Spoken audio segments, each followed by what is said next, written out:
everybody, welcome along to Sportsbet TV with me, Paul Alster. It really is going to be a great weekend's racing across Britain and Ireland, Saturday the 14th, Sunday the 15th of September. It is, of course, the St Leger at Doncaster on Saturday on a very good card. And on Saturday, we're at Leopardstown, and on Sunday at the Curragh for a brilliant two-day Irish Champions weekend. Well, I've got a couple for you on Saturday, and I'm hoping they're going to run very well, both at decent prices. If you're new to the service, please press the subscribe button just below the screen, and you'll be able to hear all my free bets as and when I post them on this service. And last week's runner, Rogue Encore, didn't do very well, I'm afraid, but that's the way it goes. Just to tell you that we ended up August losing a pound. We lost a pound overall. Having had three placed horses at 25 to 1, 11 to 1, and 17 to 2 from just 6 runners. We just ended up the wrong side there, but that's neither here nor there. Hopefully, we're going to have a profitable September. And I've got 2 recommendations for you for Saturday. I've also got 4 recommendations for Saturday at Out in Front, and there'll be at least 2 more on Sunday there. Out in Front, things still continuing to go well, and if you want to join me at the subscription service as we start to move ever closer to the meaty part at the end of the flat season and the start of the jumps, Cheltenham isn't that far away, the start of the jumpers at Cheltenham, in October meeting. Then you can click on the link in the description box just below this screen and consider joining me and quite a lot of others who are enjoying our racing on a more regular basis, with my tips at all the weekends, at all the big meetings, and of course through the week when there's horses of interest. Now, 2 for you Saturday. The first at Doncaster in the big sprint handicap, the Portland handicap at 225, where it's generally good, maybe a bit of good to soft in places. 22 runners. I'm going to be backing 2 in the race. 1 I've already highlighted to clients over at Out in Front at a big juicy price. This is a tricky race because it's at that intermediate 5.5 furlongs. Chagrin for Michael Appleby won really well at Haydock last Saturday in the Be Friendly handicap and has only gone up £3. He's the early favourite. And Johnny and Thady Gosden's Cover Up, who was a very good 5th in the Stewards' Cup last month, and again in the Constantine handicap at York last time, we're not getting a good run. They are the ones that are most prominent in the market. The Stewards' Cup winner Get It for George Baker is back after a disappointing effort at Windsor last time when he got unbalanced, but if he can return to the kind of form he showed at Goodwood, he would have a chance of just a £3 higher mark. He's talented when things fall right for him. And of course, he just finished ahead of Apollo 1, who's a little better off at the weights now for Peter Charalambos, who's been knocking on the door, this horse, in so many big races. Always seems to run his race, and surely one day he's going to get it right and win. While others of interest are Bergerac for Kevin Ryan and John Quinn's JM Jungle, who was a good winner at York at the Ebor meeting. They won't be far away. But my selection in such an open race here at Sportsbet is Aberama Gold, who's trained by Kevin Ryan and is the mount of Mark Wynne. Now, this is a horse, Aberama Gold, who's got a good record at this track, and he's been given a chance by the handicapper. Now, like a few of us, he's getting on in years, but he's still operating at a good level. And he showed when only narrowly beaten by the very highly progressive Alpha Kalenic at Ayr in July. Alpha Kalenic received £11 that day and has since gone on to win a big race at York. He showed then that there's still plenty of life left in Aberama Gold.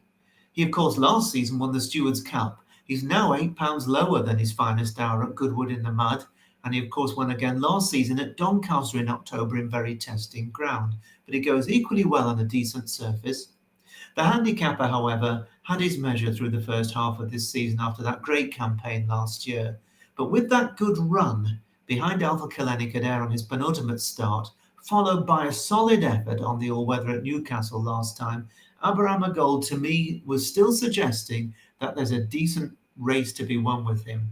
And at the 20 to 1 each way for 5 places with Coral at the time of this recording, I think Aberama Gold is going to run well, and I'll be backing him along with an even bigger price runner that I've recommended at Out in Front in the Portland handicap at 225 at Doncaster on Saturday.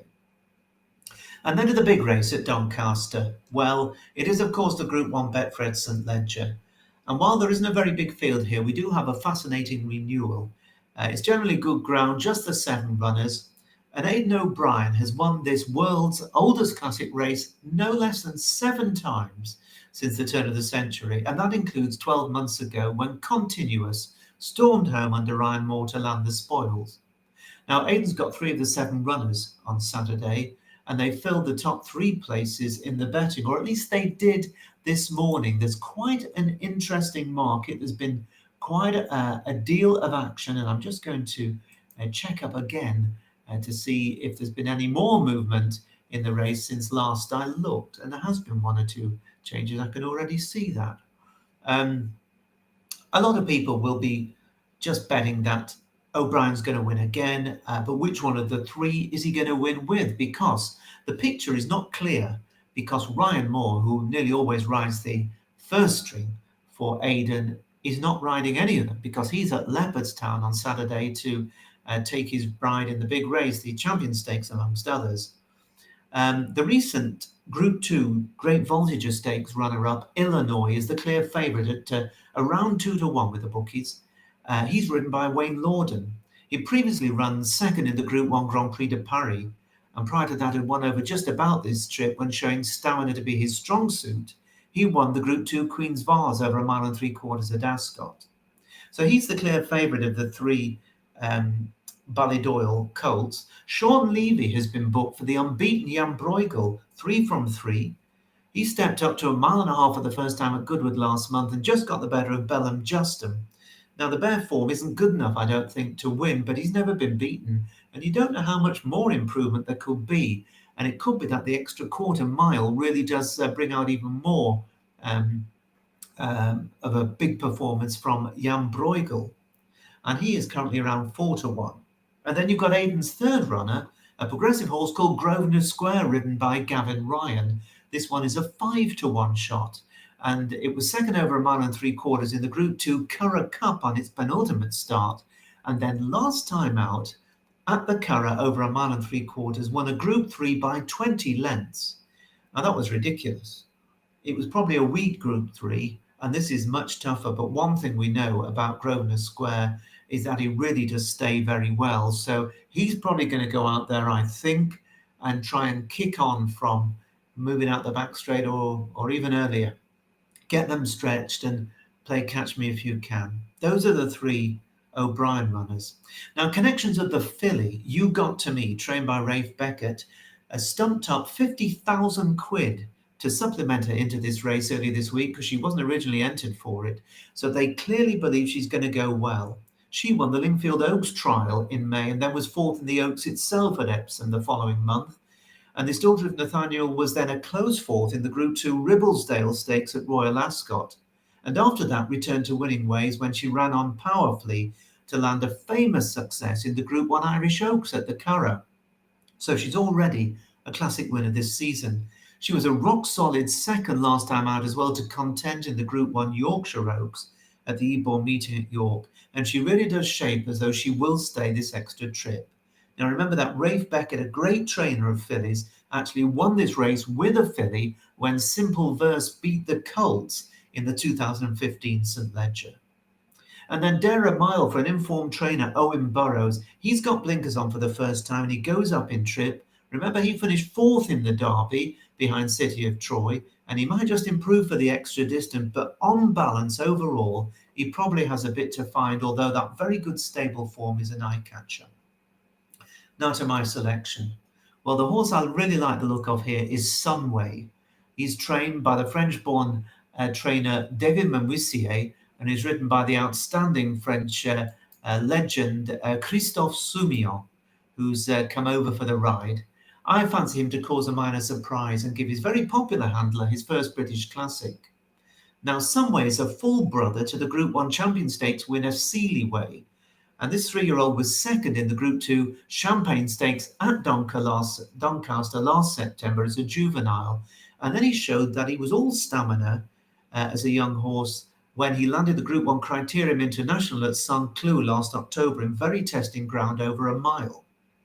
Now, after his seasonal pipe opener this spring at Longshot, he ran well in good company at a mile and a quarter, but he looked a bit short of pace, including when he was seventh in the French Derby over a mile and a quarter on heavy ground. So they then stepped him up to a mile and a half next time out in the Irish Derby. Group 1, he ran a cracker, of course, running on very strongly in the closing stages to be beaten just 3/4 of a length by Aidan O'Brien's Los Angeles. And he looked at every bit a potential serious St. Ledger candidate that day. Now, although he bit off just a little bit more than he could chew last time, his fourth place when he took on older horses, remember, in the Group 1 King George VI and Queen Elizabeth Stakes at Ascot in July, won by the very high-class French horse Goliath, that was still a good run. And remember that inside the final furlong, he put his head down and stayed on to go past Auguste Rodin and Luxembourg, and that was on ground that was probably faster than ideal. I think that the extended mile and 3/4 and the returning to racing against his own age group looks tailor-made for some way.